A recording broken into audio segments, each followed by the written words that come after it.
Good evening, everyone. And so the brothers here, they keep trying to put me back in the stage. So I told them to put me forward a little bit. It's nice, right? So I can see you much more close. Let us read the words.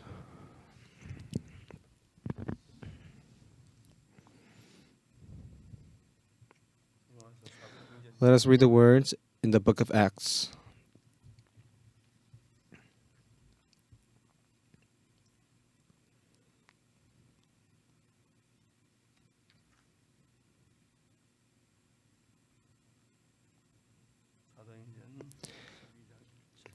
Let us read Acts chapter 12.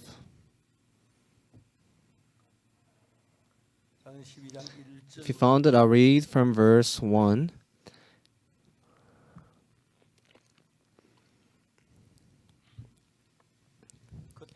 Now about the time Herod the king stretched forth his hands to vex certain of the church, and he killed James the brother of John with the sword. And because he saw it pleased the Jews, he proceeded further to take Peter also. Then were the days of the unleavened bread. And when he had apprehended him, he put him in prison and delivered him to 4 quaternions of soldiers to keep him, intending after Easter to bring forth to the people. Peter therefore was kept in prison, but prayer was made without ceasing to the church unto the God for him. And when Herod would have brought him forth, in the same night Peter was sleeping between 2 soldiers, bound with 2 chains, and the keepers before the door kept the prison. And behold, the angel of the Lord came upon him, and a light shined in the prison. And he smote Peter on the side and raised him up. Arise, rise up quickly, and his chains fell off from his hands. And the angel said unto him, Gird thyself and bind on thy sandals. And so he did. And he saith unto them, Cast thy garments about thee, and follow me. And he went out and followed him, and wist not that it was true which was done by the angel, but thought he saw a vision.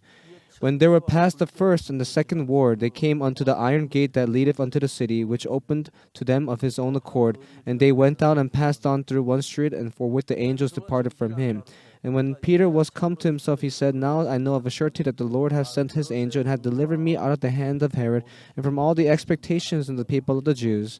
And when he had considered the thing, he came to the house of Mary, the mother of John, whose surname was Mark, and they were gathered together praying.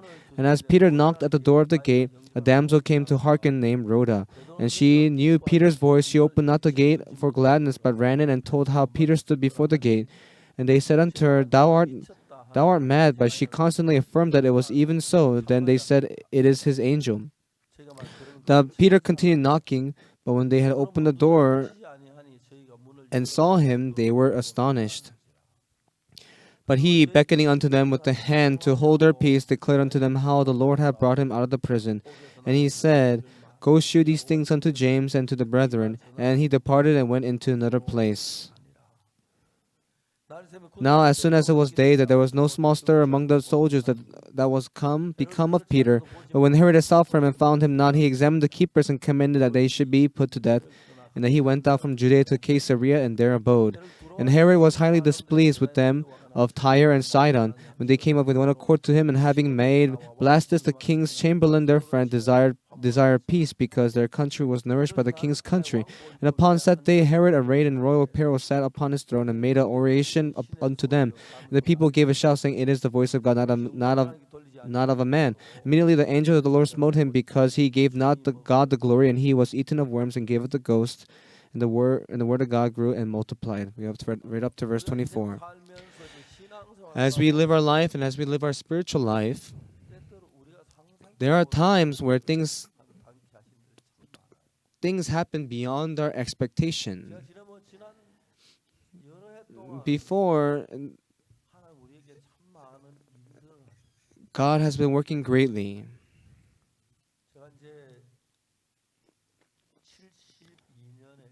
In 1972,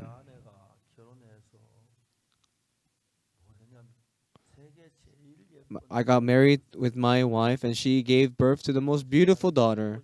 Everyone, you haven't seen my daughter, right? Why do you laugh? You never seen my daughter? This evening, she was the conductor of the choir. Did you see her now? And so, it was so good. So my wife in 1974, she gave birth to our son. My wife is so kind. And then what happened was, by the grace of God, as we live our lives in 1976, the missionary school was born. 1972, my daughter. 1974, son. 1976, the missionary school. Every 2 years, we gave birth to something. And all over the world, through the missionary school that we started, we have dispatched missionaries all over the world.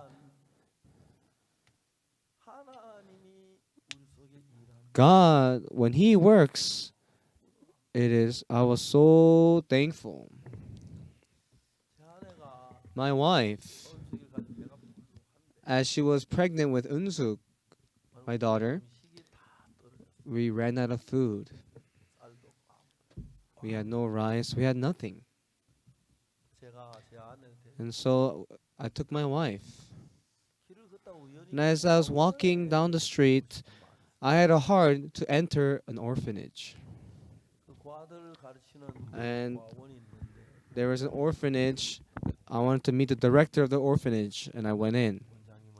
And I met the director, and he asked me, "How did you come?" Right now, the orphanage, they're receiving care and protection from the orphanage, but soon later they have to go out into this harsh world without their parents, without any siblings. If you permit it, director, I will not require of anything, but just entrust the orphans to us for 1 week. And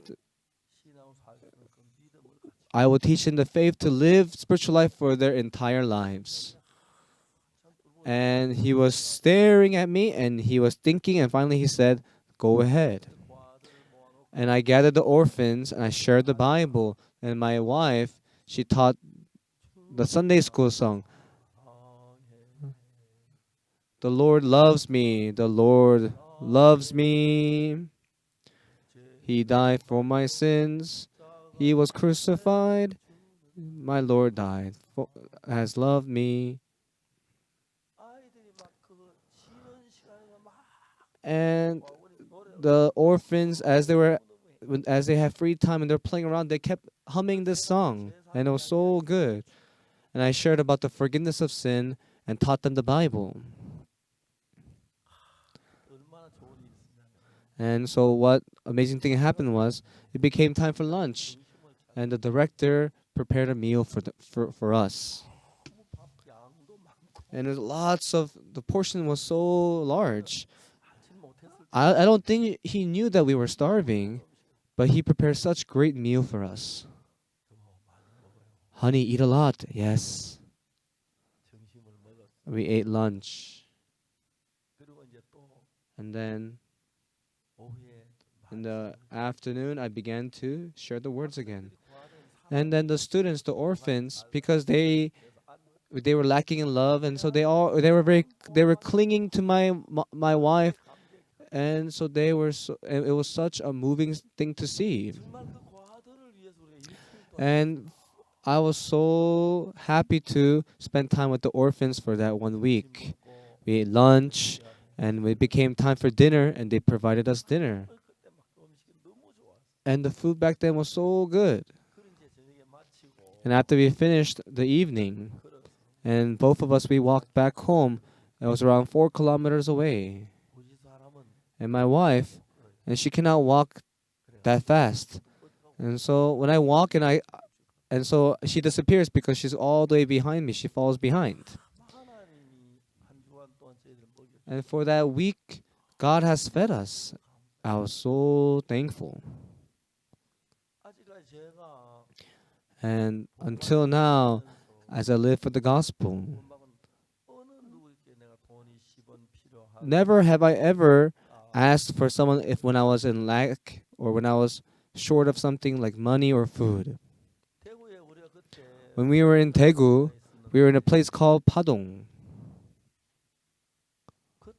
At that time, my my daughter was born and my son was about to be born. That day in the afternoon, there was someone who came to me from far ways. They wanted to hear the gospel, they said.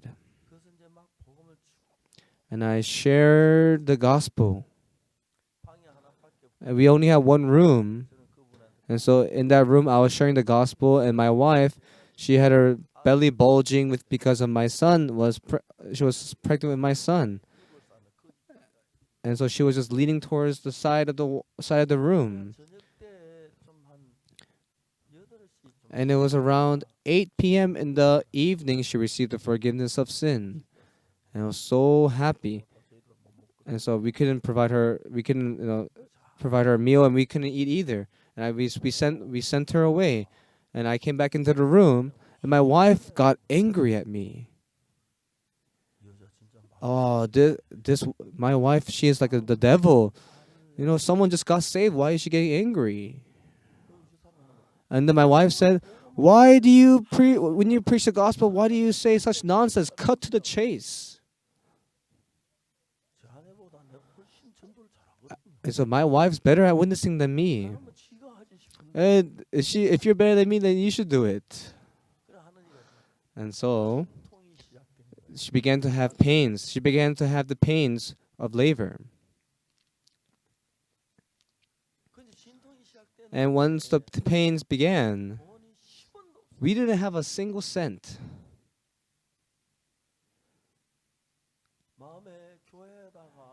In our heart, I had a heart to call the sisters of the church.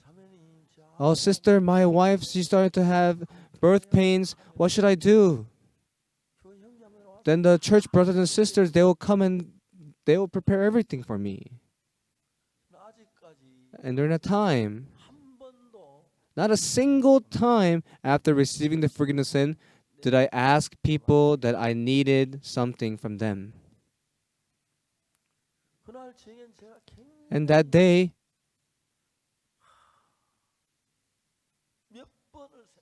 I thought about it countless amount of times. "Lord, you are with me. Lord, you know we have no money. Lord, you will work.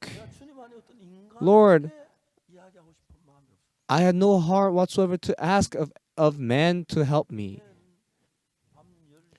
And it was 10 p.m. in the evening, and she was having birth pains, and she was shouting, "Honey, honey, shout more, and it would be less painful." And she tried to hold it in, but she couldn't. And it became 12 and then 1 a.m. And late in this night, no one's gonna come. What if we give birth to this baby? And I felt so lost. But what I know for sure is that God is with me. And Lord, you know what situation that I'm in. And in my heart, "Sister, my wife is in pain, and she is in labor. She's going through labor. What should I do?" And all the sisters will come, and I had a heart that they would take care of everything. But me not relying upon God, but relying upon man, that was unacceptable before me serving God.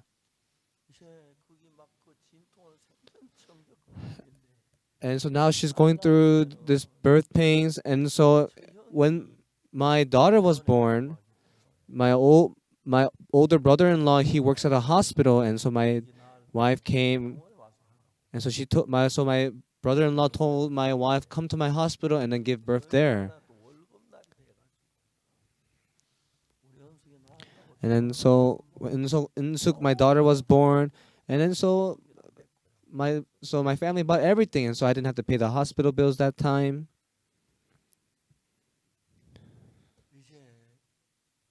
And so it became midnight, 1 a.m., 2 a.m.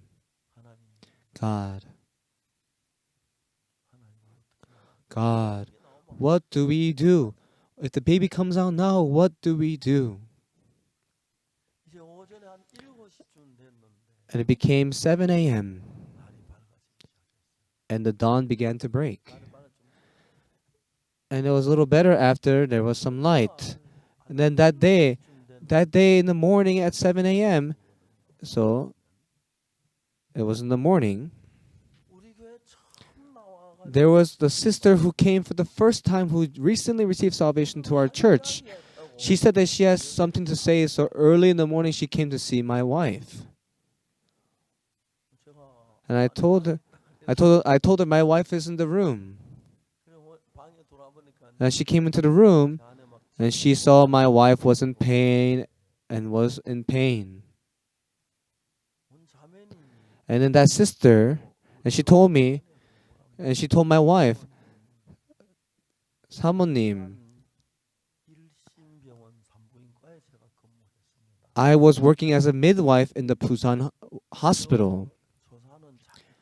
I have the midwife license. And she ran a 100-meter dash, and she brought her bag. And the baby was born. And that sister, she took care of everything. There was nothing in the kitchen. So she went out, bought some rice, bought some seaweed. Korean people, when they give birth, they have to eat seaweed soup. Why? We don't know really. We don't know the reason why. But anyway, she gave birth, so they bought seaweed and some beef. And it's around 10 a.m. We starved yesterday, and we also starved in the dinner, and now became morning time. God, I was so thankful to Him.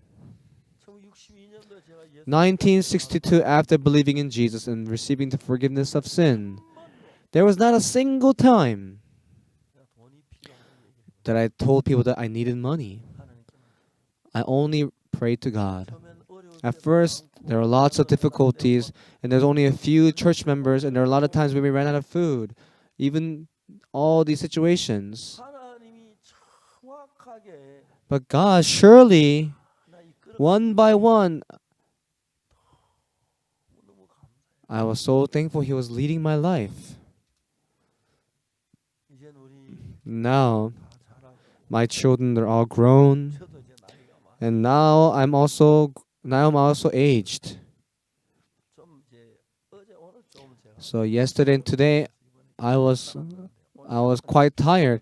So today I felt the fatigue coming to me, but my body is healthy. There's nothing wrong with my body. I'm very thankful. One time my heart wasn't so good. In America, through someone's recommendation, I went there, and in the hospital, he's a doctor, and I was introduced to him. So I was introduced by a brother to this doctor, and in the hospital, he already retired, and every day he comes to the hospital to just have fun, and when he sees he's a very famous doctor who sees special patients with heart disease. And he came and diagnosed me, he treated me, examined me, told me to run on the treadmill. I did everything he told me to do. All day long he examined me. And what he told me in the end was, Mr. Park, I'm sorry. I don't have the skills to help you. I'm sorry. And he examined me all day, and that's the conclusion that he came up with. And I told him, okay. And I came back. At that time, we were in Daejeon. In Daejeon, we built an 8-story building center.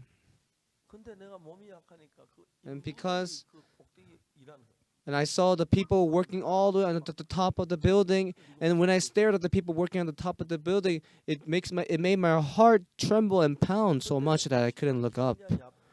During that time, my heart was so weak, and it was not good. And also in the pine fields, we have a retreat center.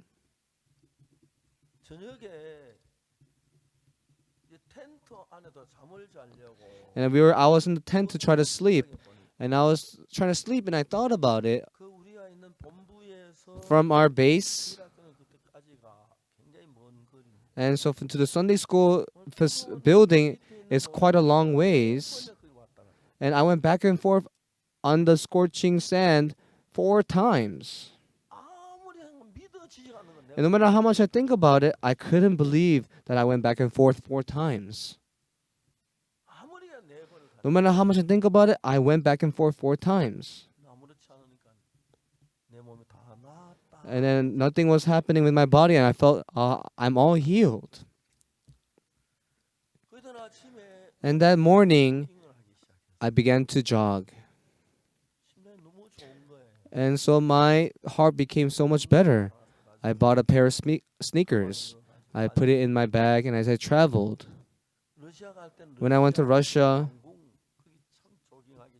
and then so in the capital, it's so nice to run around and jog. And the Daejeon Church is very close to the East Daejeon Women's University, and so they have a gym, and there are people who work out and exercise. So I will run around the gymnasium a few times, and my heart became better and better. And when I went to Africa, I would go around the city a couple of times.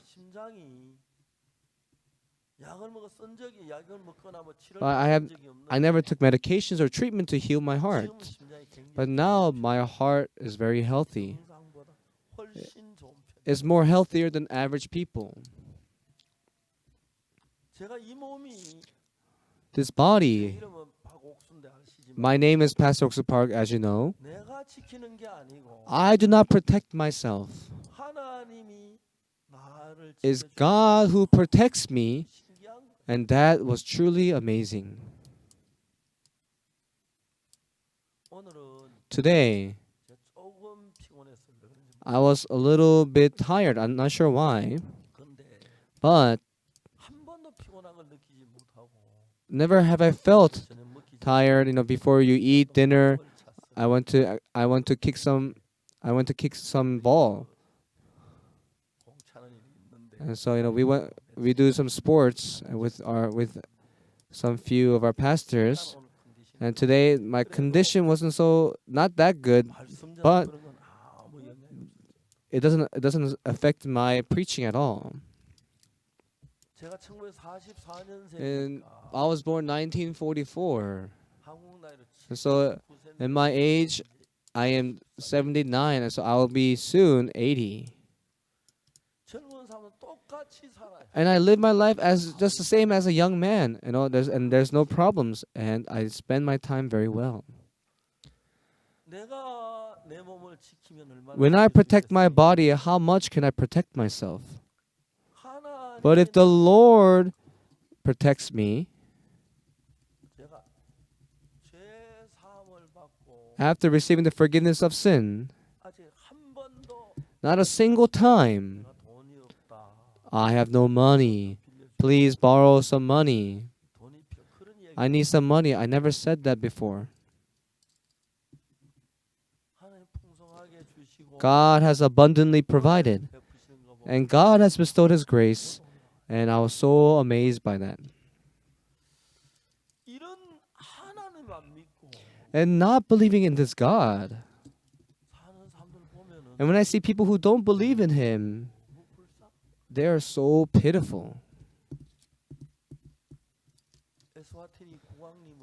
I met the king of Eswatini. This is a very fun story.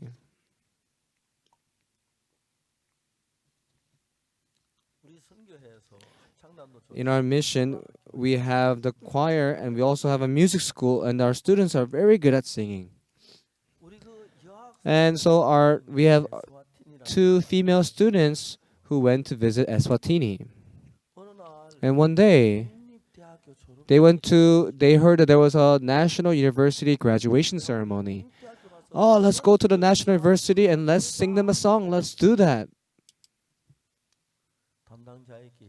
And they told the manager, oh, we are from Korea. Oh, we preach the gospel through our music and we're good at singing. And so I heard there was a graduation ceremony, and so can we come and sing? And then the manager said, I apologize, but you cannot. Why not?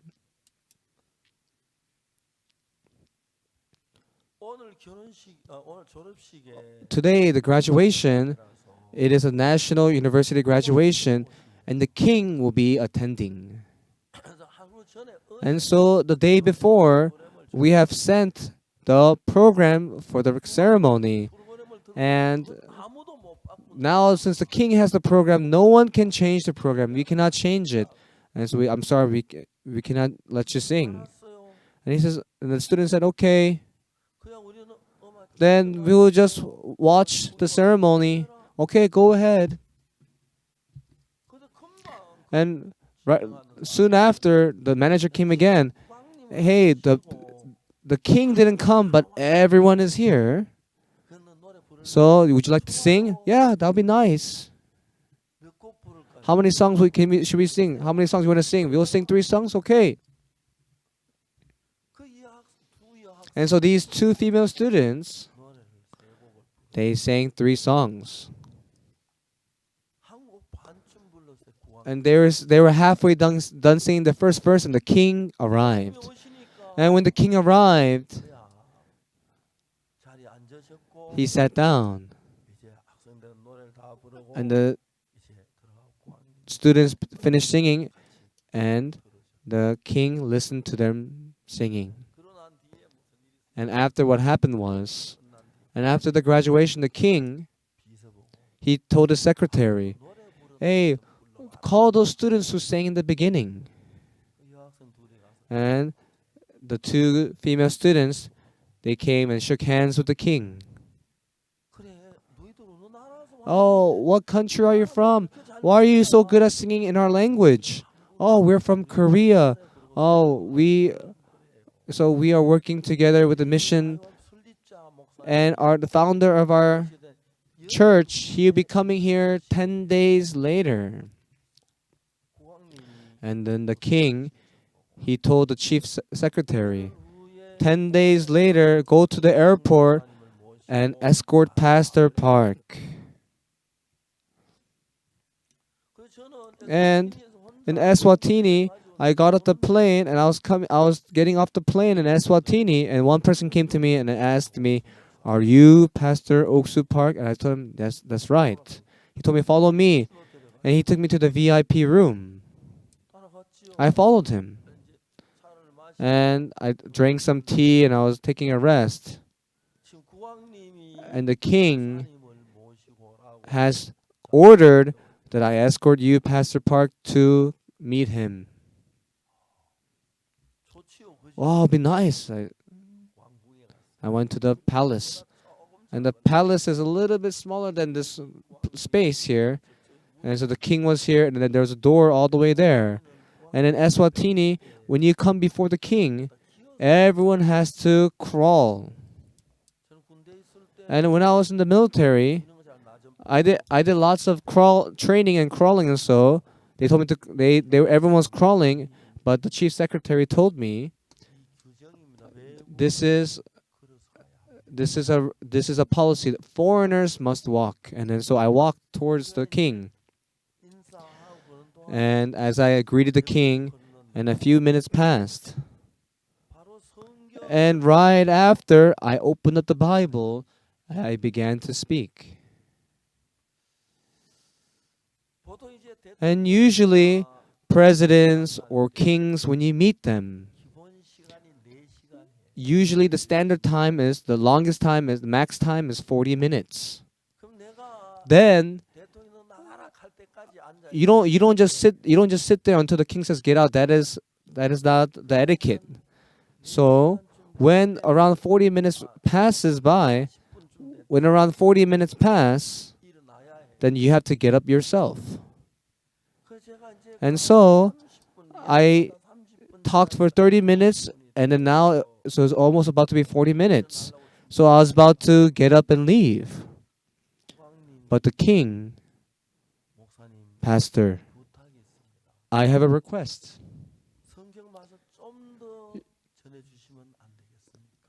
Can't you share a little bit more of the Bible with me? Why not? And so, after preaching for 30 minutes, I preached for another 30 minutes.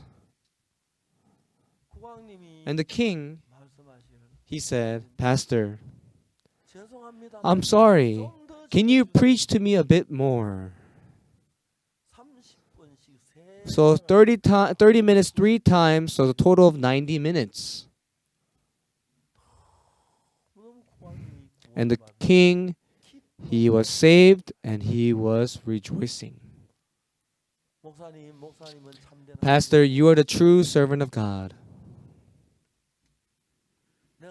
Pastor, I will give you some land, and in this land, build a center and build your house. And whenever you come to Eswatini, do not sleep at the hotel, but sleep at the house that you make. And I said, thank you. And so he was giving us some land, and so I told him that our IYF students, they don't have cars, and so they cannot travel far. Please give us land nearby the city. So there was no land that was owned by the government that was close to the city, and he gave his private land to us, around 30 acres. We were so thankful.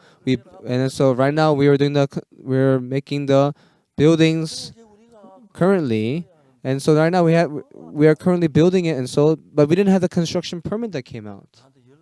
So I got a call. Pastor, the construction permit is not coming out. What are you talking about?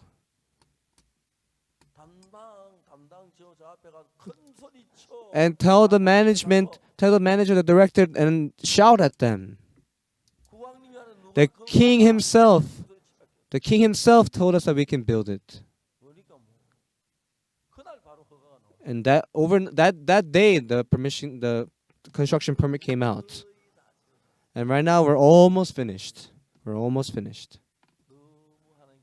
We're so thankful to God. And when the king saw me, he asked me to build a medical center, and he says, I'll give you all the money. And I told our doctors that what is the hospital that is in Seoul that is built the best? And I took the blueprints, and now this time, due to the pandemic, I couldn't go. But after we finish this conference, I'll be going to several countries, including Eswatini, and meeting the king. And when I went, and in Eswatini, there was pastors of the Eswatini who gathered in the convention hall, and they asked me to share the words. And so I shared the message. And all the pastors in Eswatini, what they said was, "Oh, let's all go under the Good News Mission." And now they're under the Good News Mission now. When I preach, I am so joyful. This time, due to the 2030 World Expo, so the Korean government has requested that they requested of me for Eswatini to endorse Korea. And I said, okay. And me and the king are very close. It's been a long time since I met the king. It's been more than a year since I met the king, so I want to go visit. God, in our life, if this isn't God, then it cannot be. And I went through many difficulties in my life. But what I'm so thankful about is God has led me through it all. One time I went to Uganda to have a conference.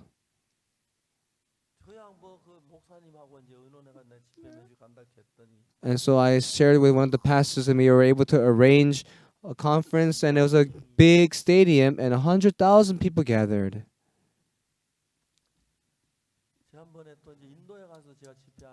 And in India recently, I held a conference, and 100,000 people participated.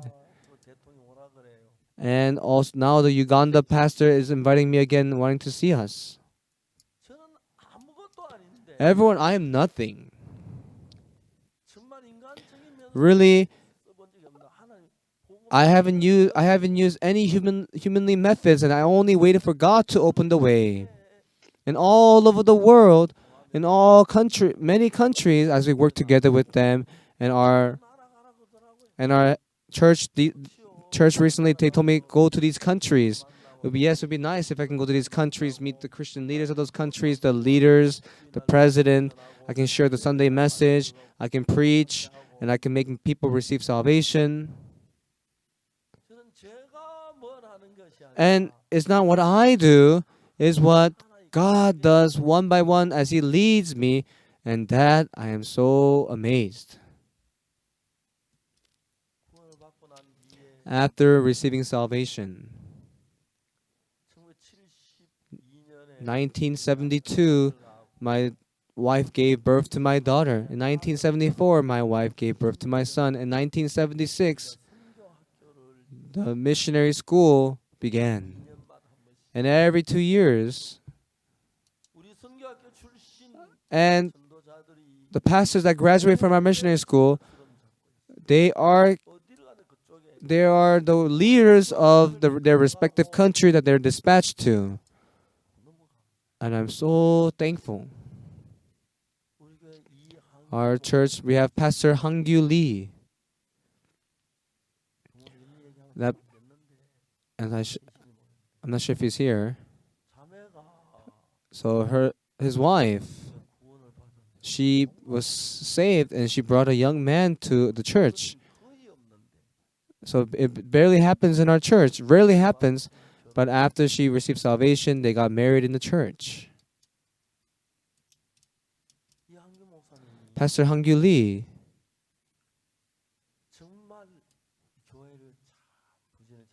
he is very diligent and serves the church.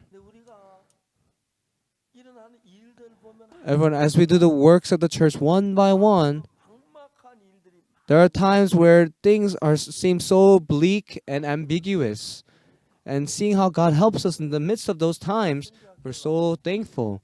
And after graduating from missionary school, I had nowhere to go, so I went to Apgokdong.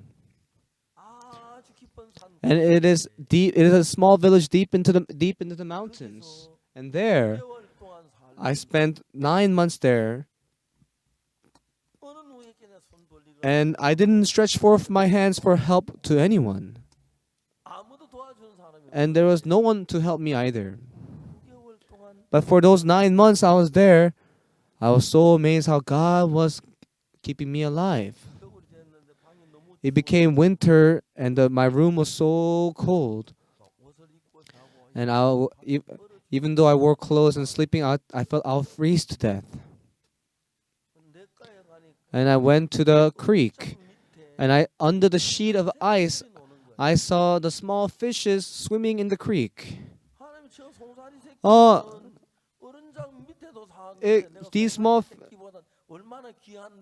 These little fishes are swimming, and God is allowing them to live, and I'm more precious than these fishes. Then God will preserve my life as well. And I wasn't fearful at all of the cold. And I am so thankful how God has worked, and it is so amazing and overwhelming. Now all over the world, especially in America, and CTN's broadcasting station, and once a week they broadcast my sermons.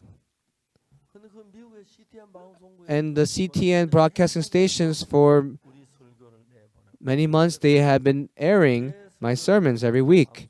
And just in America alone, 50 broadcasting stations air my sermons. And all over the world in many different countries, they continuously air my sermons. And as these people they listen to the words, they rejoice. And as I go visit those countries and as I have a retreat with them, as I preach to them for 2 to 3 days, they're so happy and happy. And now we share this gospel all over the world. Everyone, today, the words that we read today, King Herod,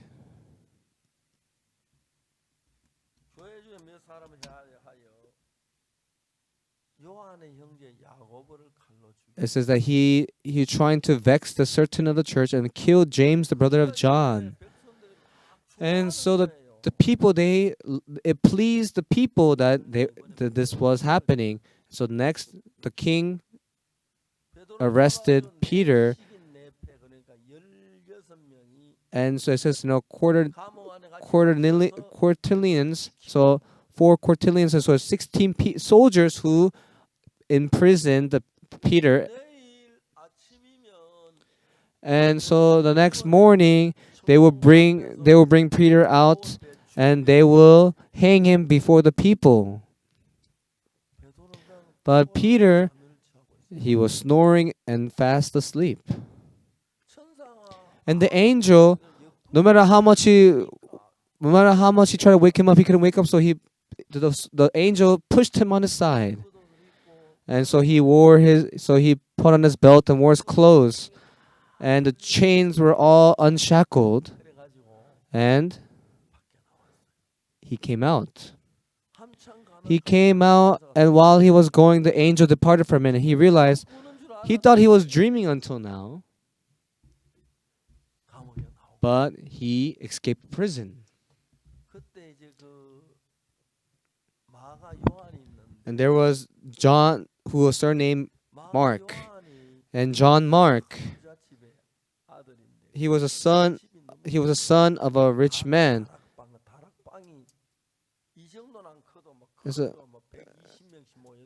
So if they have a house that is very spacious, they're very rich.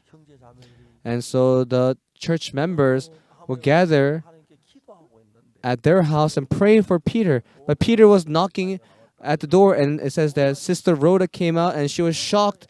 Oh, Peter is in the front door. Why would Peter be here? It doesn't make any sense. No, that's the truth.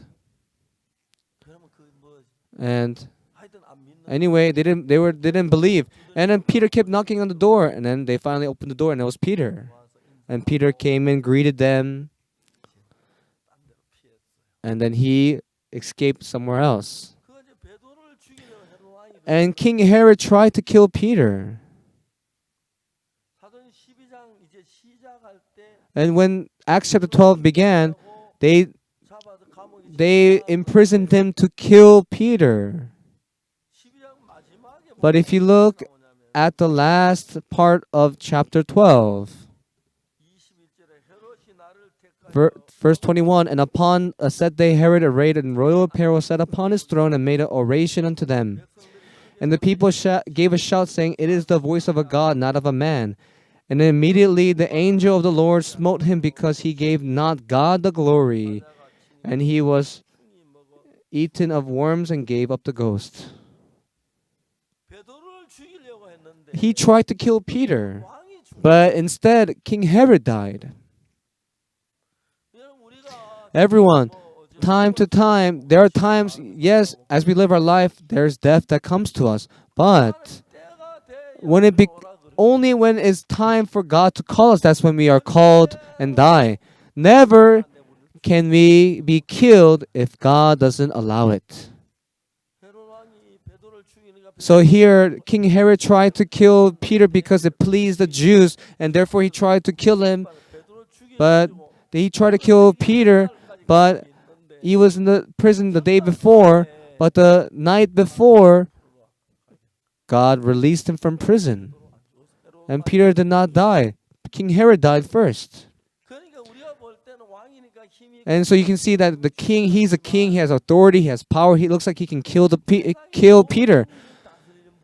The one who rules over all the world is not the president, is not a minister, is not a king, but it is God. That is why as we live our life, we must rely upon God, and when we seek him, God will bless our life. Everyone, we bought this land. And the owner of this land, he tried to build a warehouse. And so this is the basement second floor. And so he dug up all the way to the basement third floor. And so he received a construction permit and tried to build. But as he tried to dig, and so he had making sure that the sand does not fall. But there was neighboring landowners who prevented him from doing that, and he became bankrupt and he went into debt. And so we wanted to purchase this land. It was not easy to purchase this land because the landowner was in debt. And so we went to the one who was a creditor.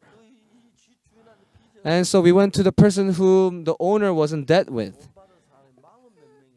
And so there's around 20 people who he was in debt with, but we called the one in charge of all of them. And it says, if we buy this land, if we sign this contract, if we sign this land to buy this land, and when I pay, I'll pay it up front so that you can get the money from the landowner. And so they heard now they can get the money, so they signed it right away, and so they received the payment for the land, and that land became our property.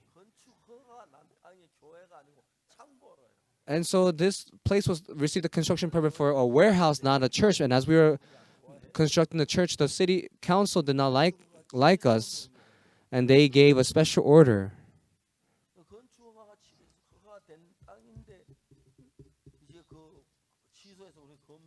And so the building that we built already, they told us to demolish it. And then the trial began with the city. And during that time, I had to go to the trial. I had to meet a good lawyer.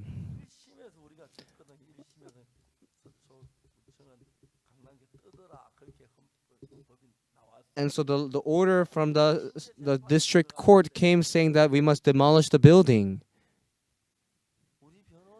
And our lawyer, I couldn't tell which side he was on. And so I wanted to hire a lawyer that can be on our side, and I didn't know who that was. But there's Elder Muntek Park. He just recently passed his bar exam, and he was a novice lawyer back then. And so the only person that was trustworthy was Elder Park. And so during that time he was a deacon. I don't know if he was married or not back then. But anyway, so he began to be our lawyer for this case. And Elder Muntek Park, Brother Muntek Park, he read the laws of the demolition. And it says if this person does wrong, the city must give the order, and 3 months later they must put out the order, and then 3 months later again they must put out the order, and if there's no response, that's when you can give out the demolition order. And we caught them. We lost in the first round, so we received the order of demolition. But in the second round, we were able to win the case. It says that the city hall, they went against the construction laws. You must go through this process to give the demolition order. So therefore, the city hall did the illegal action. So we won in court. So we didn't know anyone in court. We didn't know anyone in the city hall. And so the city manager of the city district, And so he knows all the lawyers inside of the city district. But later on, if he actually goes through if they go through the for formal process, then we have no choice but to demolish this building. And so the city district manager, he testified to me. He said he had a business trip in Japan, and he slept overnight at his friend's house. And then the last day, oh, because of Gangnam Church, I have a headache. And then that friend in Japan says, "What? The Gangnam Church? That church pastor, is he Pastor Ock Soo Park? Yeah, you know Pastor Park? Hey, Pastor Ock Soo Park, he's a very famous pastor. He's a worldwide pastor. And so he has done nothing bad. You have to help him out." We didn't even know that person like that existed in Japan. But the city district manager, he was telling me this. And he said that he was trying to send a demolition order, but he did not. And I called Tokyo Church. Is there anyone in their early 60s who comes to our church? And he said there's not a person like that. There should be, there's not that many people in Tokyo Church, and they were looking and they couldn't find that kind of person. Later I discovered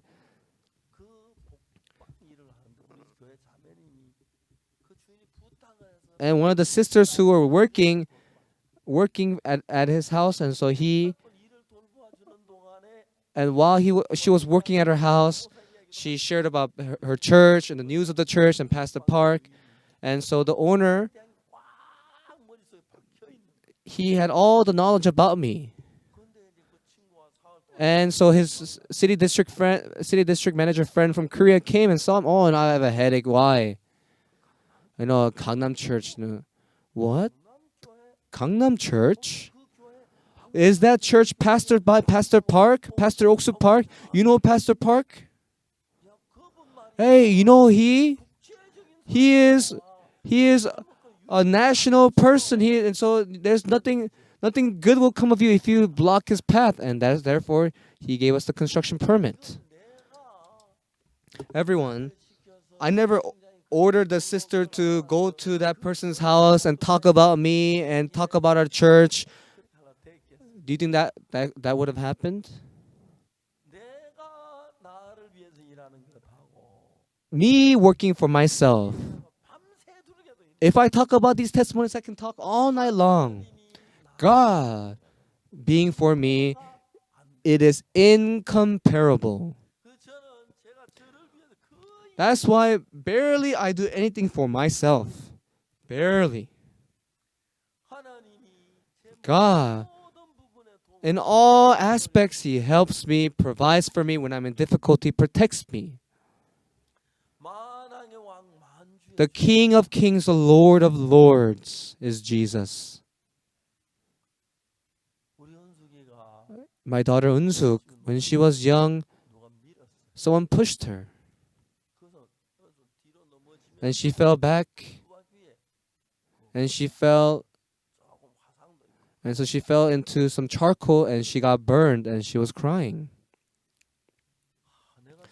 When I think about it, someone pushed her and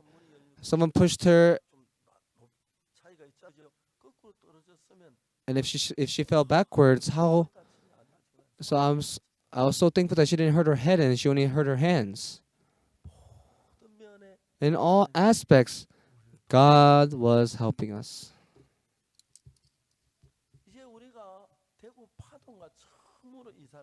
When we first moved to the place of Padong,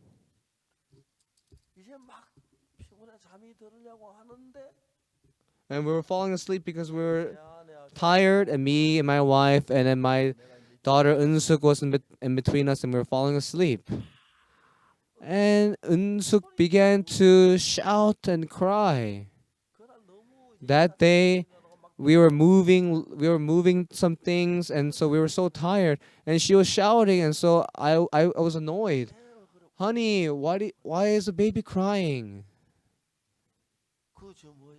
And I'm not sure. There's no reason why she has to cry, but I'm not sure why she's crying so much. And so she patted her on the back and she began to sleep again. And then we fell asleep again.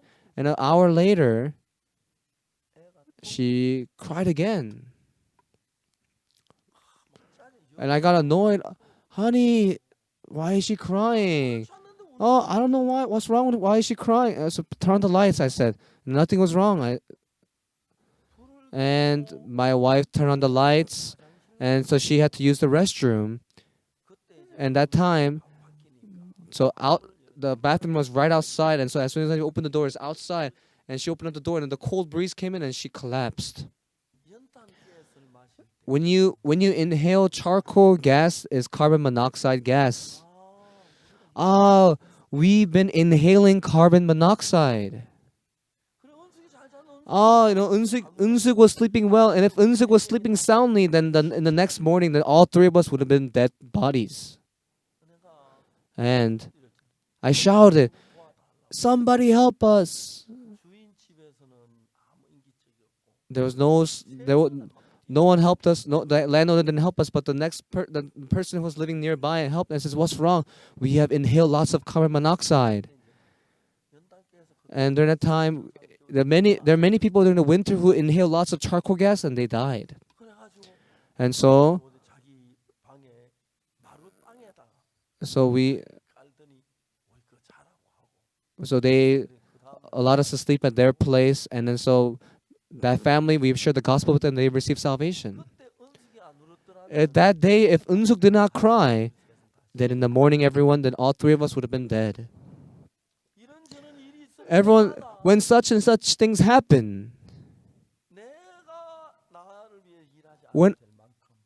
so to the point where I don't need to work for myself, that's how much God is helping me.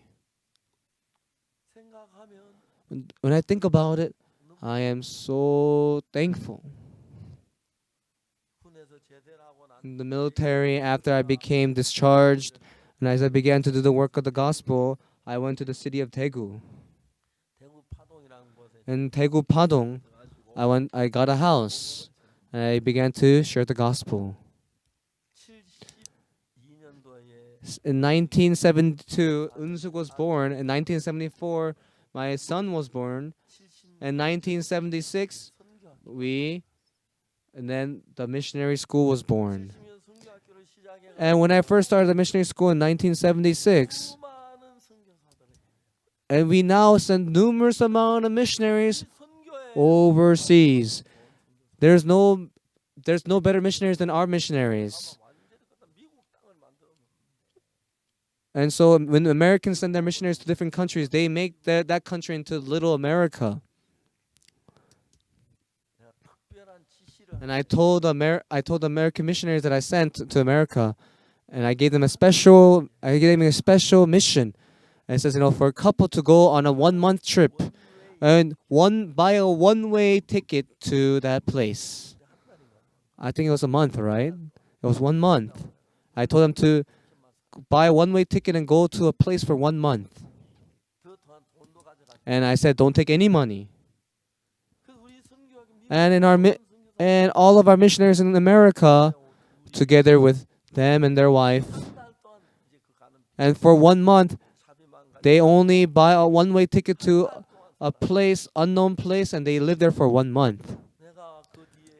And after I went there, and as they were living for that 1 month, they experienced God feeding them, sheltering them, and guiding them. And I can see that the missionaries, they were growing in faith. Pastor Young Park. So did you not go to?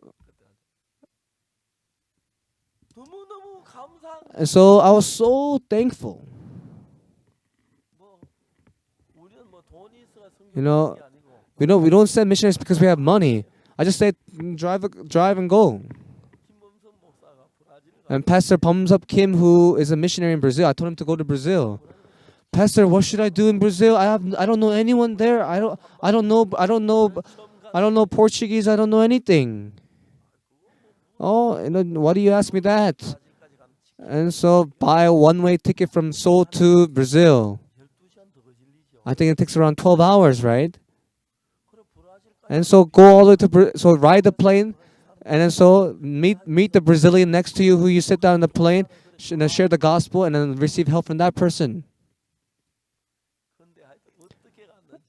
So anyway, he went to Brazil, and now has leading the church so well, and so amazing that the church have grown, that many of our church members have increased, and it's so amazing. In Denver, America, and how we bought the church there, and also buying the houses in America. It's like a dream. Everyone, we are the people of God. We must only rely upon God. After being saved and until now, many years have passed. And as I prayed to God, there are times when I starved and did skip meals, but never once did I stretch forth my hands and ask what I needed. And God always fed me and always protected me. Now it is a big church. And so back then, it wasn't like that. More than anything, God, He was together with me and He was leading me. And He was helping me in all the works that we were doing. And it was so amazing. Everyone,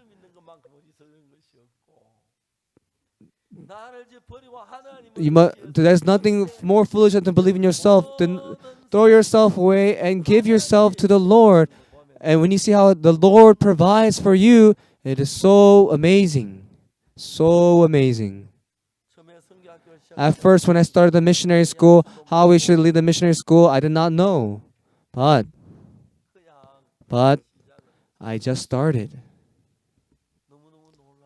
And so amazingly, God began to work. And in the countries that the missionaries are sent to, there's amazing works of the gospel that arises. Truly, so thankful to God. Thankful and thankful and thankful. Everyone, the words in Acts that we read today, the king tried to kill Peter and captured him to put him in prison and put 16 soldiers there to bind him and to guard him and to chain him down. But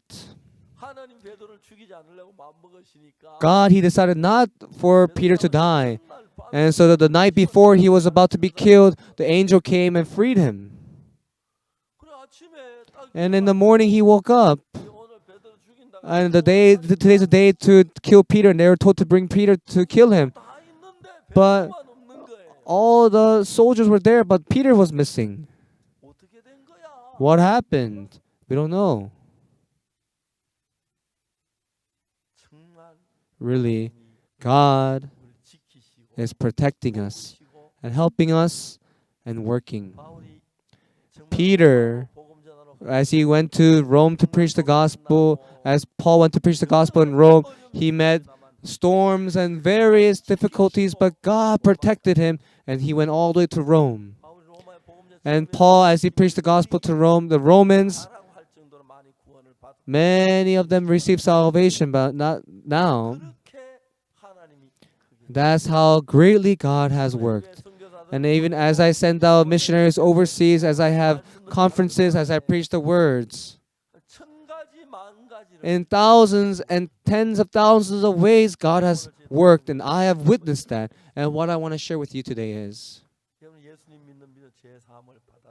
did you have received the forgiveness of sin through the faith of believing in Jesus? Then that means God is with you. Now, only look upon God. There might be times when you feel you might struggle and difficulty, but when you feel and experience how God is guiding you, and even when I was discharged from the military, I cannot explain in words how much God has helped me. If God is with me until now, I can even live in the Sahara Desert. I can live in the North or South Pole, and that's what I felt. The God that we believe in is a God who continuously protects us and provides for us.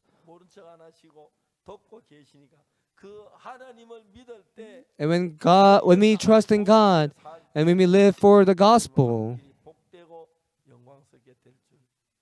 and I believe that we can truly receive blessings and glory. Let us pray.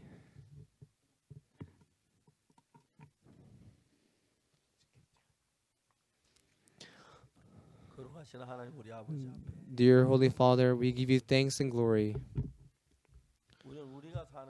Lord, it seems that we are living life, but it is not us who is living our life. It is God who lives within us, and we are living through God. Lord, there are times when we have difficulties. There are times when we have problems. There are times when we have no money. But not a single time, God, did you ever forsake us, that you have not helped us, and therefore we're so thankful. Lord, to all the brothers and sisters who have gathered here today, may they believe in the blood of Jesus and receive the forgiveness of sin. Now, as we are able to manifest Jesus through our life, now as we're able to lead the world to receive salvation, and may you continuously bestow your grace and work through us. In whatever country, whatever people, whatever nationality, may you bestow your grace so that people may hear the gospel and receive salvation. And truly, as we save many lives through the gospel, may we offer our lives to live this precious life. Lord, as we have gathered here and from various places, we have had this precious time. Lord, we give ourselves to you, and I hope that we may live the life through you. I thank you. In the name of Jesus Christ, I pray. Amen. Thank you, everyone. We will finish here.